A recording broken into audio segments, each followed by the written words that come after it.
आज मैं तुम्हें एक ऐसी सच्ची कहानी सुनाने वाला हूँ जिसे सुनने के बाद तुम किसी लड़की से प्यार करने से पहले 1000 बार सोचोगे। मुरादाबाद की रामगंगा बिहार कॉलोनी में एक परिवार रहता था, जिस परिवार के मुखिया का नाम था केसी सक्सेना और उनकी पत्नी का नाम था अलका। उनके 3 बच्चे थे, 2 बेटा और 1 बेटी। सबसे बड़े बेटे का नाम था गौरव और छोटे बेटे का नाम था सौरभ और उनकी बेटी का नाम था साक्षी। केसी सक्सेना एक बैंक मैनेजर थे और वो हार्ट पेशेंट भी थे। 2 बार उनकी हार्ट सर्जरी हो चुकी थी। उनकी पत्नी अलका भी हमेशा बीमार रहती थी, इसलिए उन्होंने घर में काम के लिए शबनम नाम की एक महिला को रखा हुआ था। शबनम अपनी बेटी सना को भी कई बार साथ ले आती थी। सना उम्र में साक्षी के बराबर थी, इसलिए दोनों में दोस्ती हो गई। सना भी पढ़ाई कर रही थी। कभी शबनम को केसी सक्सेना के यहाँ आने में देर हो जाती तो सौरभ बाइक लेके उनके घर पहुँच जाता था और उन्हें बाइक पर बैठाकर ले आता था। शबनम की बेटी सना जवान और सुंदर थी। वो महानगर के ही दयानंद डिग्री कॉलेज से BA की पढ़ाई कर रही थी। घर आने जाने की वजह से सौरभ सना के बीच दोस्ती हो गई और धीरे धीरे यही दोस्ती प्यार में बदल गई और रिश्ता इतना आगे बढ़ गया कि दोनों ने शारीरिक संबंध बना लिए। दोनों के धर्म अलग थे। सौरभ हिंदू था, सना मुस्लिम।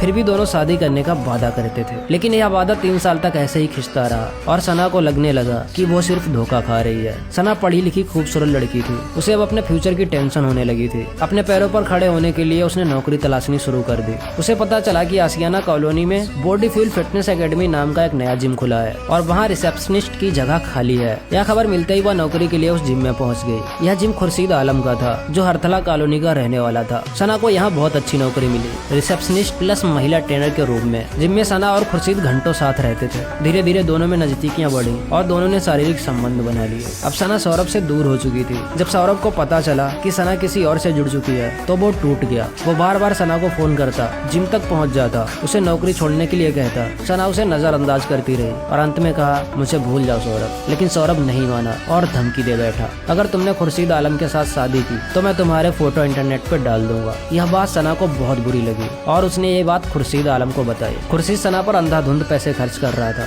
जिम का धंधा खराब हो गया था। 2 महीने से किराया और सना का वेतन तक नहीं दे पाया था। वो बुरी तरह कर्जे में डूब चुका था और फिर सना खुर्शीद ने एक ऐसा प्लान बनाया जिसके बारे में सौरभ ने कभी नहीं सोचा था।